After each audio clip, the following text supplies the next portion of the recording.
one thing super important that we all need to realize is, I'm going to repeat this very loudly. There are no emergencies in real estate. All right. A deal, it's going to be a real challenge for a deal to die on a Sunday at 2:00 in the afternoon when you're having a picnic with your family. All right.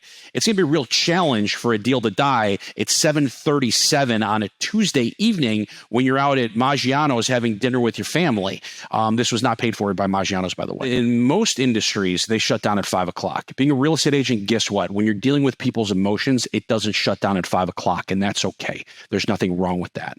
But what you need to have the client realize is that banks aren't open at 6:00 at night. Lenders are working, but banks aren't open at 6:00 at night. So how's something going to fall out then? Title companies, the reps are available, but the title companies aren't open at 6:00 on a Tuesday. If you're in an attorney state, those attorneys are shutting down at 5:00 in the evening. Okay. So we need to be able to set the expectations properly when you speak to them. I'm not saying if your client's going off the rails and you need to speak with them, by all means, we've all been in that position where you need to talk to somebody. Just make sure that when you need to talk to this particular person, it's not overtaking someone. I've done it. You know what I mean? I'll never forget. I was at my kid's musical recital.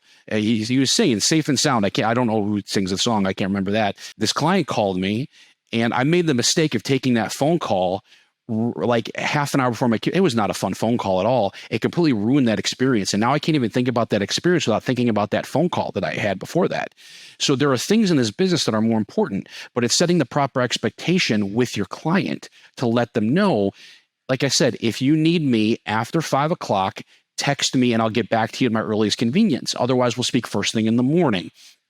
And it's just setting that proper expectation with your client ahead of time. I always suggest doing that the moment that they sign the listing and you say, this is how I work. Okay. Because, and I'll tell you right off the bat, when I tell a client, evenings and weekends are when I spend time with their family, if like, oh, no, we have a problem with that. Guess what? That's probably not my client. So we have to be more selective. And that's a whole other video about being more selective about the clientele that you work with.